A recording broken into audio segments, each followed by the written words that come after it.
Hi guys, it's me Jennifer and I'm gonna talk about the purposes and benefits of sensorial training. What is sensorial training? Training a child's senses, including sense of seeing or visual, sense of hearing or auditory, sense of touch or tactile, sense of smell or olfactory, and sense of taste or gustatory. Maria Montessori says that the sensorial materials are instruments prepared exactly and carefully, which cause our intelligence to move, giving us a part of something in the exterior world, enabling our minds to concentrate, giving us ideas. There are two main purposes of sensorial training. The first is development of concentration. The second is order. Development of concentration. In Montessori classroom, exercises of practical life and sensorial training are the first activities introduced to children. These activities often initiate deep attention. Lillard, in her book entitled Montessori, The Science Behind the Genius, says that development of concentration at such a young age is the key to developing executive function, or in other words, self-control, including regulation of emotion. Maria Montessori says that exercises of practical life and sensorial materials are interesting object, a series of movements revolving around this object, and the fixing of attention by action being done is the most effective manner of calling the wandering mind of the child. The second main purpose of sensorial training is order. Children naturally want to keep things in order because it is one of human tendencies. There are at least 11 human tendencies found by Montessori and listed by Lillard. One of them is order. In sensorial training, children do not only observe the order, but also access it, move it in certain ways that give them more understanding. Maria Montessori highlights that the exact way of doing it acted like a support which rendered the child stable in his efforts, and therefore brought progress in his development. There are also other purposes of sensorial training. When working with sound boxes, children compare the sound boxes and make a judgment of the loudness. When working with rat rods, children coordinate their body, bring rat rods with effort because the rat rods are very long for children, and arrange the rat rods. This kind of activity is a training to get the ability to move with purpose. When working with sensorial materials, only one sense is trained. According to Lillard, babies naturally pick the intermediate lessons. Babies refuse to learn something they already know and something unfamiliar. It has to be in between. Thus, Montessori sensorial training is effective for educating children's senses. Maria Montessori says, through the exercises of practical life which have a useful aim and the sensorial activities, a child becomes master of his or her own movements, his or her own intellect, and his or her own senses. Anger, impassion, and rebellion, which are connected with the incapacity of doing, disappear when an action chosen by our own will is carried out joyfully and calmly. Throughout the exercises, the child becomes capable of planning and carrying out his own actions. There are many benefits of sensorial education listed by Lillard. One of them is to help the normalization process because it influences brain structure and function.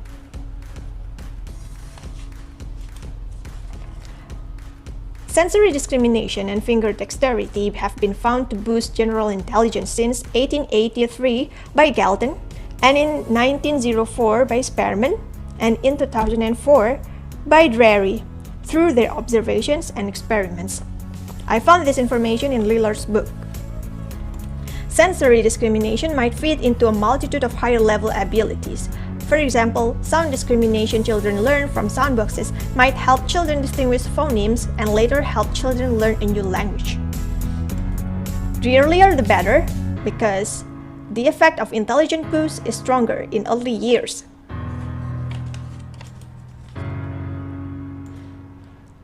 The neuroscientist Merzanich noted, If animal is trained to make progressively finer distinctions about specific sound stimuli, for example, then cortical neurons come to represent those stimuli in a progressively more specific and progressively amplified manner. In a learning phase of plasticity, cortical neuron populations grow progressively in number. Growing neuronal populations respond with progressively greater specificity. The growing numbers of selectively responding neurons discharge with progressively stronger temporal coordination. In addition, by providing particular experiences as input, one can dramatically shorten or lengthen cortical processing times in a developing brain. Like all sensorial materials, pink tower has order in it. The gradation of 1 centimeter every cube is the order, and it automatically grasps children's attention. And when they work with it, they develop concentration.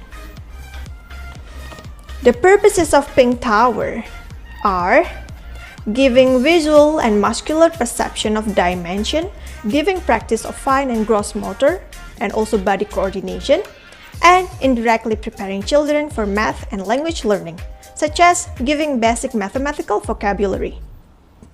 The benefits of pink tower are: the child feels weight progression of each cube. The child gets concept that a bigger object of the same material is heavier. The child indirectly gets the concept of a decimal system. Decimal system is different from integer system because integers are entity, while decimals are fraction. Therefore, integer system is introduced by red rods, which are graded separately in a horizontal direction, while decimal system is introduced by pink tower, which are graded cumulatively in a vertical direction. The vertical direction of pink tower also symbolizes number 1. The smallest cube represents 0.1 and the 9th cube represents 0.9. The area of the 9th cube plus the area of the first or the smallest cube equals the area of the 10th cube or the biggest cube. The child also indirectly gets the concept of area when the guide travels the smallest cube from the top to the bottom. The purposes of brown stairs are similar to pink tower, but the dimension learned is square prism. The mathematical vocabulary of brown stairs will be thick and thin. The prisms have the same length but gradually increasing in height and width. The benefit of brown stairs is that the child gets the mathematical concept of circumference. It would take 4 of the first prism to make the second prism, 9 of the first prism to make the third prism, and so on. The order of red rods is the length gradation of 10 cm each rod. It challenges children's movement in a pleasant way, not too easy, not too difficult.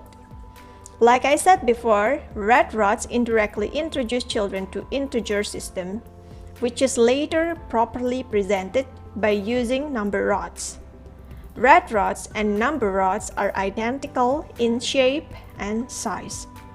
The benefit of presenting red rods to children is children can learn and understand the abstract symbols and numbers and the concept of integers very easily.